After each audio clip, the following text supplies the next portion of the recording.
Bonjour à tous, je suis Nicolas Chevalier, explorateur en chef de la nation. Je suis très content de vous retrouver pour cette toute nouvelle émission sur les actualités e-commerce et retail.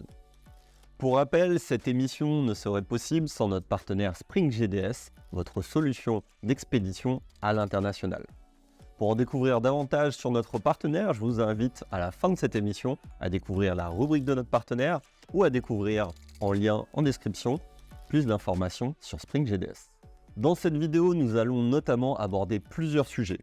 TikTok qui accélère sur la partie e-commerce avec TikTok Shop sur son application, The Shine qui, malgré le contexte mitigé, lance sa place de marché en Europe, Amazon aussi qui lance son centre d'innovation sur l'intelligence artificielle et qui se questionne sur la livraison du dernier kilomètre aux États-Unis, ou encore la maison Balmain qui change sa stratégie e-commerce avec une nouvelle plateforme.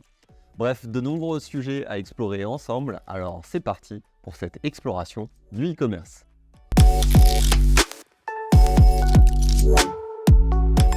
La première actualité business, il s'agit de TikTok qui accélère sur son développement e-commerce. Je ne sais pas si vous connaissez l'interface TikTok Shop. C'est l'interface qui permet de vendre directement des produits en ligne sur le réseau social TikTok. De la même manière qu'Instagram, vous allez retrouver une rubrique dédiée à l'achat en ligne où vous allez pouvoir identifier vos produits dans les vidéos pour pouvoir acheter directement sur la plateforme.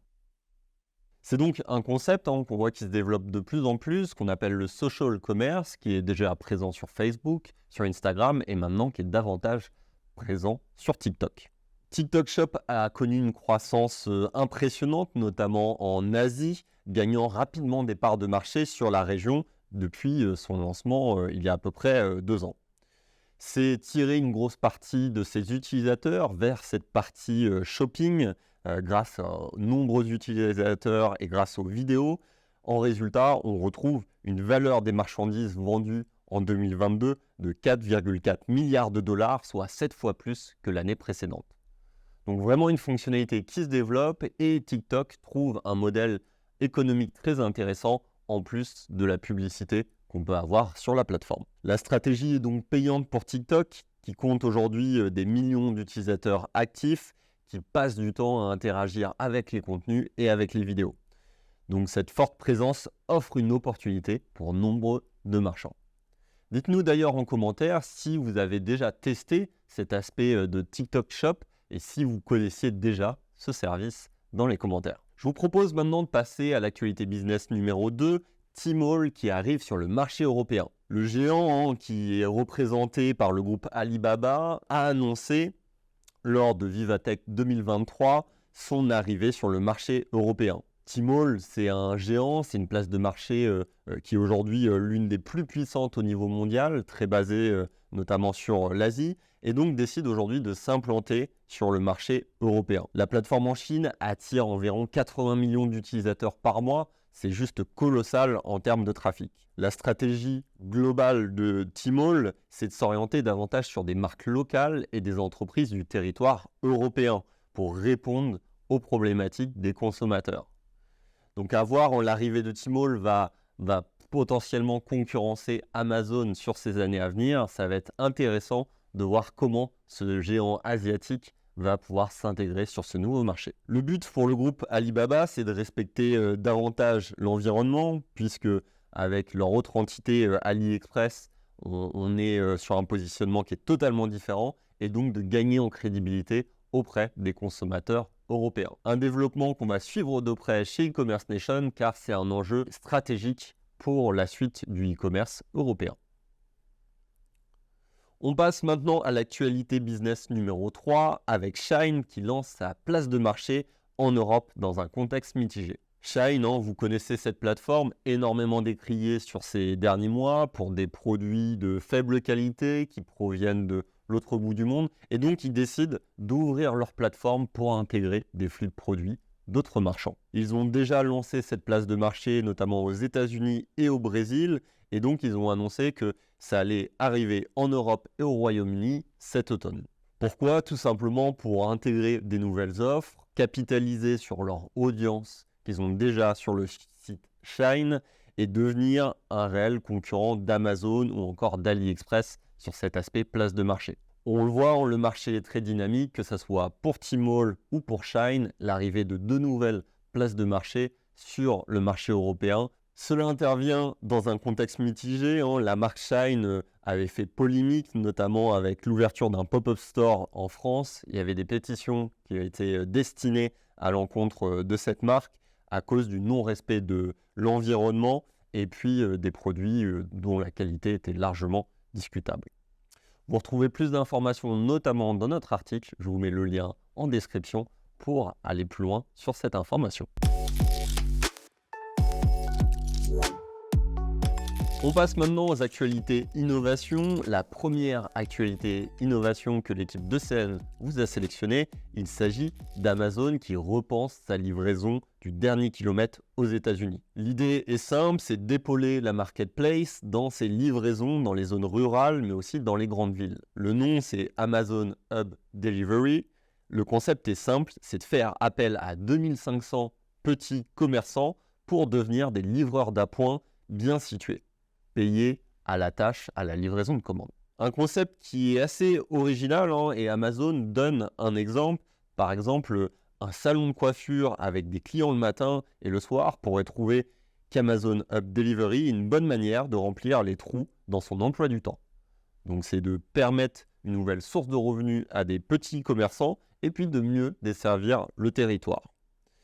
Ça a été d'abord testé en zone rurale et ça va être enfin déployé dans 23 des 50 États d'Amérique, y compris à New York et Los Angeles. L'enjeu est simple pour Amazon, c'est d'augmenter ses capacités de livraison avec un réseau davantage flexible. À voir si l'évolution de ce concept va porter ses fruits, si les commerçants vont être friands de cette nouvelle source de revenus et si Amazon va étendre ce type de processus sur d'autres marchés comme le marché européen. Dites-nous en commentaire ce que vous pensez de cette logique-là. Est-ce que c'est l'évolution des points de relais et donc de permettre cette livraison dernier kilomètre à travers les commerçants, si vous y croyez ou si vous pensez que c'est une stratégie potentiellement vouée à l'échec. Nous passons maintenant à l'actualité innovation numéro 2. C'est Amazon encore qui lance son centre d'innovation dédié à l'intelligence artificielle.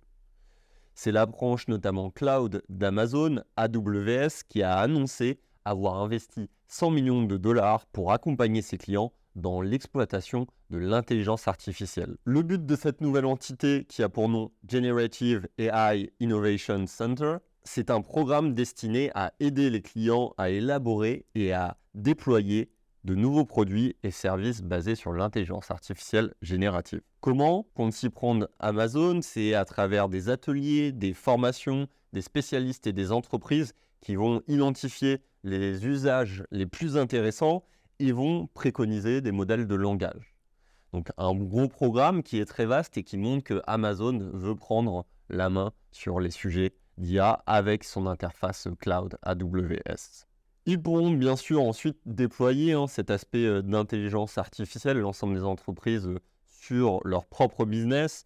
Et donc Amazon mise réellement sur l'accompagnement, contrairement à ses concurrents comme Google, Microsoft ou OpenAI, qui fournissent juste l'environnement pour déployer une intelligence artificielle. Amazon souhaite accompagner et renforcer son positionnement sur le marché de l'IA, mais aussi d'aider les autres entreprises à exploiter leur potentiel. On est très curieux de voir la suite puisque c'est un vaste sujet qui est extrêmement en tendance et donc Amazon souhaite pousser un petit peu plus loin l'accompagnement sur ce genre de technologie. On passe maintenant à l'actualité innovation numéro 3. L'enseigne de luxe Balmain repense totalement sa stratégie e-commerce. La maison de luxe, célèbre maison de luxe de couture française fondée en 1945 par Pierre Balmain, décide de franchir un cap dans sa stratégie avec une nouvelle plateforme e-commerce et omnicanal. L'esprit est simple, c'est aujourd'hui un réseau de 32 boutiques en France et donc c'est davantage se connecter avec ce monde virtuel et donc l'entreprise Balmain décide de rejoindre une nouvelle plateforme e-commerce avec Salesforce Commerce Cloud. L'objectif, c'est d'augmenter les ventes, mais aussi d'avoir une meilleure gestion de stock et une meilleure gestion omnicanal. Un acteur qui est important, les acteurs du luxe prennent de plus en plus ce virage du digital et donc on est vraiment très curieux de voir les répercussions en termes de chiffre d'affaires et de trafic avec cette nouvelle plateforme. La nouveauté en plus avec ce changement, c'est un nouvel inventaire en temps réel qui permettra de voir quels articles les clients achètent et où, permettant à la maison de mieux gérer son stock entre les différentes boutiques et avec leurs différents inventaires. L'objectif est simple, atteindre de nouveaux clients et de nouveaux marchés partout dans le monde sur aussi l'aspect international. On passe maintenant sur notre rubrique l'entreprise à découvrir. Aujourd'hui, on vous a sélectionné Hommage, le dépôt-vente en ligne de seconde main. Nous avions déjà abordé le sujet sur e-commerce nation avec un podcast enregistré avec Marine Dole-Mercier qui nous avait présenté l'entreprise en octobre, la cofondatrice de Hommage. Je vous mets le lien en description si ça vous intéresse d'en savoir plus sur cette entreprise. Depuis, l'entreprise a bien évolué puisqu'aujourd'hui, c'est près de 80 000 visites mensuelles sur leur site e-commerce et surtout une levée de fonds toute récente de 2 millions d'euros, dont 500 000 qui a été généré par du crowdfunding. Un modèle qui est très intéressant puisque voilà, c'est un dépôt-vente de seconde main, donc un modèle en vogue avec toutes les tendances émergentes, que ce soit d'acteurs comme Vinted ou encore Back Market, et donc Hommage a énormément de potentiel aussi devant lui sur ces prochaines années. Pour rappel du modèle du dépôt-vente en ligne, les utilisateurs envoient gratuitement leurs vêtements, le site effectue le contrôle qualité des pièces et s'occupe de l'intégralité des étapes pour la mise en vente en ligne. Concept qui est vraiment intéressant, qui est alternatif à Vinted, on envoie les produits et donc l'entreprise s'occupe de la commercialisation. L'utilisateur est payé si le produit est vendu. L'entreprise prélevant une commission de 6 € plus 30% du prix de vente. Bref, dites-nous en commentaire si ce genre de modèle en tant qu'utilisateur vous intéresse, si vous serez prêt à solliciter Hommage pour vendre certains de vos produits. Le concept nous paraît tout aussi intéressant et propose un nouveau concept de consommation et de logistique autour du e-commerce.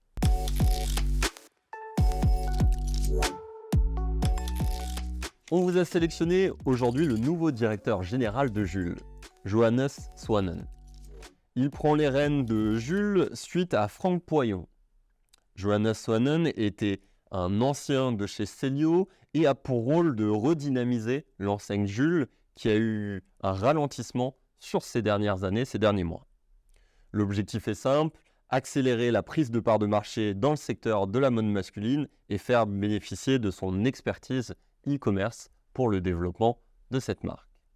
Très curieux de voir l'évolution de Jules qui détient de nombreuses marques, dont notamment Brice, qui génère 1 million de visiteurs par mois sur son site e-commerce. Une marque bien connue des Français, donc curieux de voir comment cette évolution va se faire, que ce soit sur l'omnicanal et aussi sur le e-commerce. On passe maintenant à l'actualité ECN et aujourd'hui on vous a sélectionné l'Observatoire ECN. Il s'agit d'un outil d'analyse concurrentielle qui est développé par e-commerce nation et par des e-commerçants. Si vous souhaitez en découvrir davantage, je vous mets le lien en description. Et donc, cet outil est parti d'un constat, c'est que 87% des marchands en ligne n'ont pas effectué de benchmark concurrentiel sur les 12 derniers mois. Une vraie problématique quand on sait que le marché du e-commerce est extrêmement volatile et donc l'équipe d'e-commerce nation souhaite vous proposer un outil pour répondre à cette problématique. L'Observatoire, dans les grandes lignes, c'est une cartographie inédite des acteurs du e-commerce, une vision transversale de votre secteur e-commerce, des données uniques, que ce soit avec la technologie, la livraison, le paiement, le CMS, les outils, le trafic, les avis clients ou encore les parts de marché, mais aussi des analyses verticales et croisées entre les différents acteurs du monde du e-commerce. N'hésitez pas à vous rendre sur le site si vous souhaitez en découvrir davantage, je vous mets le lien en description. Je vous propose maintenant de retrouver la rubrique de notre partenaire Spring GDS sur la livraison des produits à l'international. Bonjour, alors moi c'est Aurélie Wagner-Bouradou, je suis maman de 3 enfants et employée chez Private Sport Shop depuis presque 8 ans maintenant. Voilà, après quelques années dans la grande distribution, j'ai eu la chance d'intégrer Private Sport Shop en 2015 en tant qu'assistante clientèle. J'ai pu évoluer en 2019 en tant que team leader, toujours au service client, et j'occupe maintenant le poste de business unit leader pour tout ce qui est problème de transport et également en ce moment pour les problèmes SAV en remplacement de mes collègues. Alexandra, je te laisse la main pour te présenter aussi.